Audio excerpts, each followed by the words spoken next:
All right, today I am going to show you how to adjust the brightness for the display screen on a Mac. All right, right here, I have a Mac right here. And what I'm going to do is I'm going to have to get to system preferences. And so what I'm going to do to get there is I'm going to go through the Launchpad. All right, so once I am in the Launchpad and find system preferences, and then I am going to go to displays. Do you see this right here? This icon that says displays. I'm going to click on that, right? And then there's this right here, and I can adjust the brightness, all right? Just like that.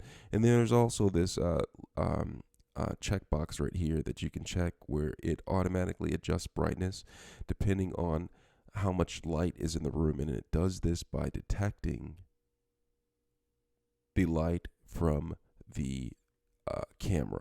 All right. Let me know if you have any questions. Thanks a lot.